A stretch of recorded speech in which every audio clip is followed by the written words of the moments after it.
Well, the massacre in Parkland, Florida last week has not surprisingly sparked a renewed push on the left to take guns away from American citizens.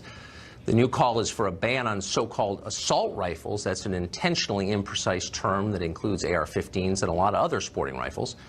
Bans of any kind tend not to be popular, but Americans are so upset, many of them, by the school shootings, and rightly so, that they might be open to a ban if it promised to save lives. So the question is, would an assault weapons ban prevent future shootings? That's the key question, and luckily we don't need to guess about the answer. We already had an assault weapons ban in this country for 10 years, starting in 1994. Now, that law, when it was written, mandated a comprehensive study of its effectiveness, which was produced, so we have a definitive answer. According to the Justice Department, our assault weapons ban, the one that passed in 1994, had no effect on crime rates. None. Nobody was saved by it. That shouldn't be surprising if you know the numbers, because despite the hype, rifles are actually not the weapon of choice for the overwhelming majority of killers in America. In 2015, the most recent year for which we have data, rifles were used in a total of 252 homicides in America. By comparison, old-fashioned knives, sharpened metal, were used in more than 1,500 killings. Blunt objects killed 437. A striking 624 murders were committed with bare hands and feet. Those are the actual numbers on that from the government. So the science is in on this, and it's conclusive. And yet the very people who tell you they still believe in science, and you don't care about the science in this case. They're still trying to ban AR-15s.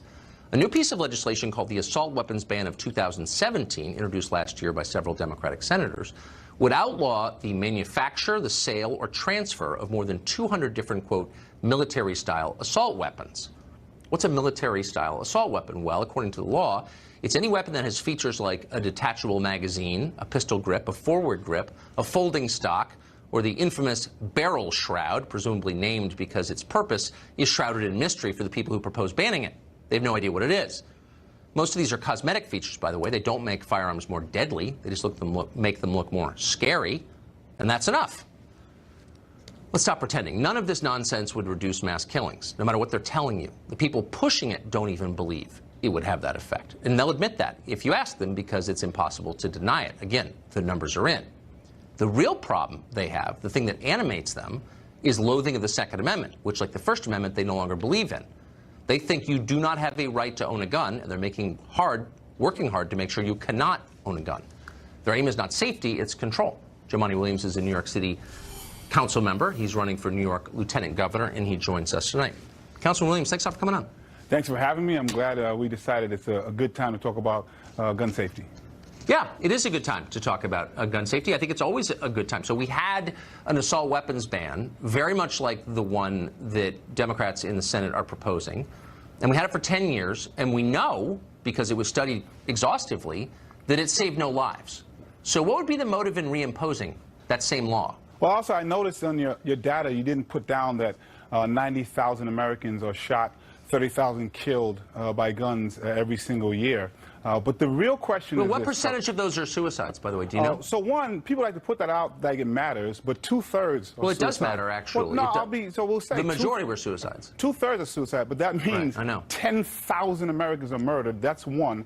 And it's two, awful. which is just don't use phony statistics. That's all I'm asking. Two, which is critically important. All the data shows the presence of a gun increases a successful suicide percentage. So that's important. That's true. Those lives so you matter. think suicide? Just as a side note, since you're a liberal, I assume you're for assisted suicide.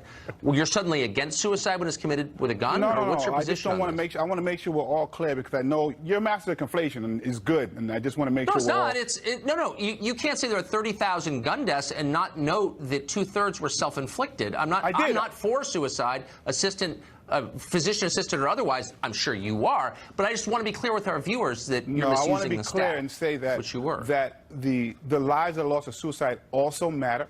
And the 10,000 murders should be counted as well. Look, I'm not for gun killing of any kind. My only point is, look, legislators make laws, and they do so in the hope they will have their intended effect. And we know from 10 years of experience that an assault weapons ban doesn't work. There's no debate about that. The DOJ came to that conclusion after studying it. So why would we want it again? It's a simple question. So, but actually, the real question is, and it's always to you, Tucker, do you believe that we shouldn't have unfettered access to guns in this country? That's the question. I don't know what you have that to start means. from. I don't live. No, I live I'll in a explain it world to you. of specifics. I No. cover lawmakers who are trying to impose laws on the rest of us, and I try to assess whether those laws are No, wise what we and will be should do, effective. if we're both being honest and want to deal with the gun I am violence. being honest. And so what we have to start is a point of where people agree.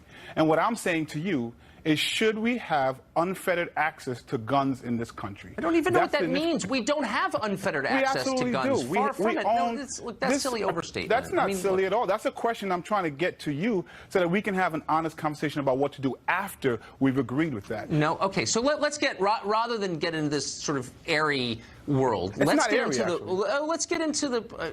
Those words don't mean much. Let's get into the mean a specifics lot. of the legislation that the left, the Democratic Party, is pushing now. They are saying that guns that have something called a barrel shroud ought to be prohibited, outlawed, banned. Again, And my question is why? Why would a barrel shroud make a gun more dangerous? Do you But again, know? that's the wrong question.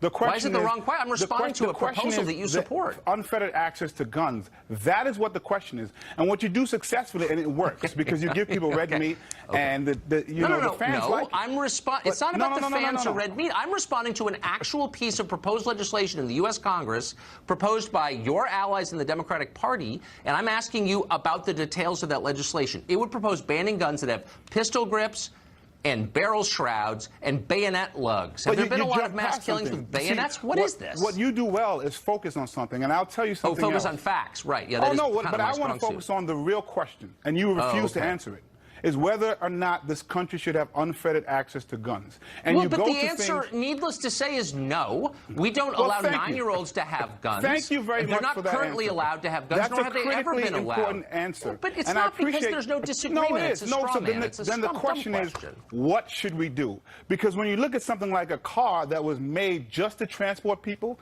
and accidentally kills people, we have tremendous amount of regulations. You need insurance. You have to have training. Our We guns talk about a are gun, tremendously regulated. I actually know quite a bit about. A Again, gun that are- is made to okay. kill people. Are you have to have unwilling- training to purchase a gun in most of this country?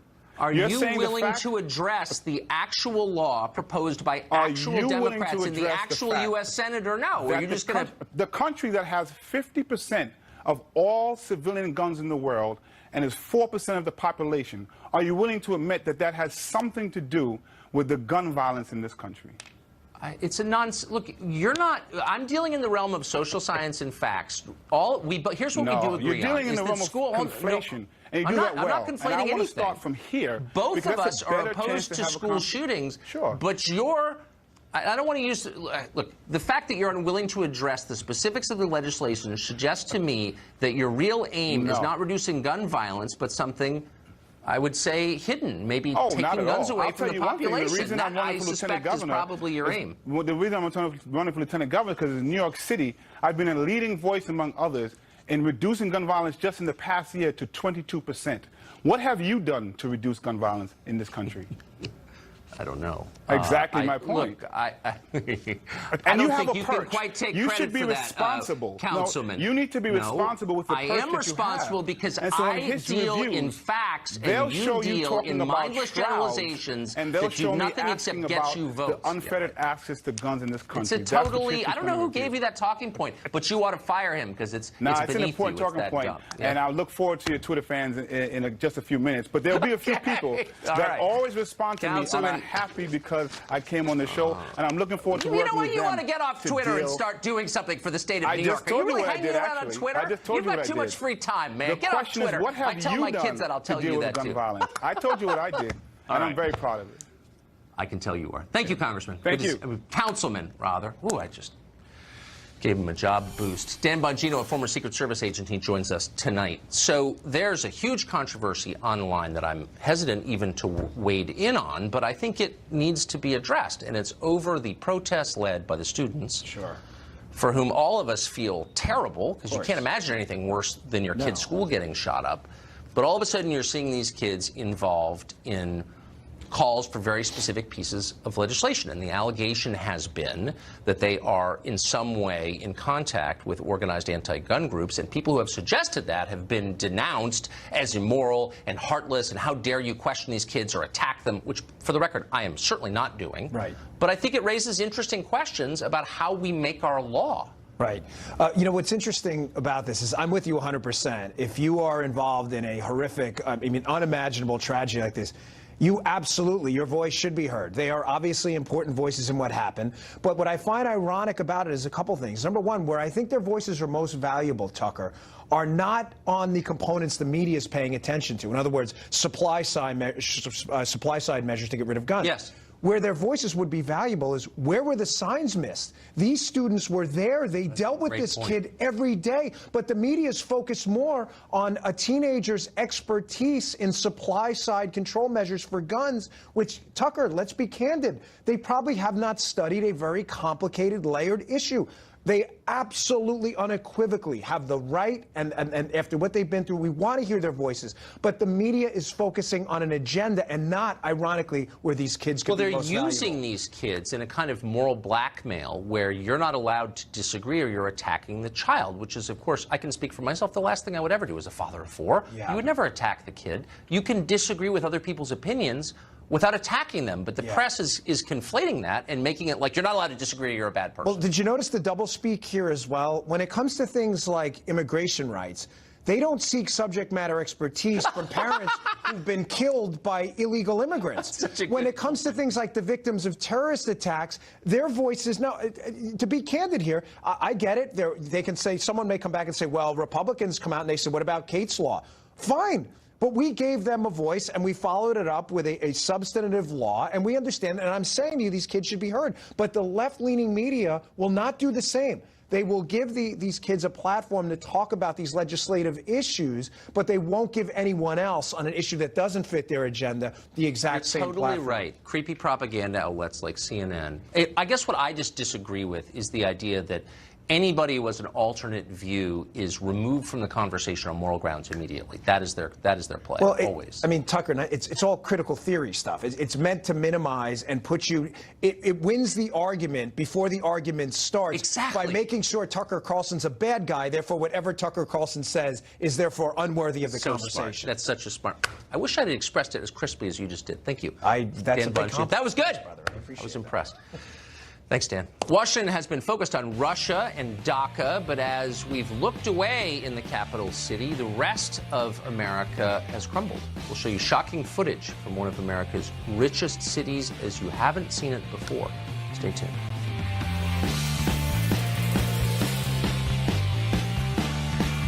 I have type 2 diabetes.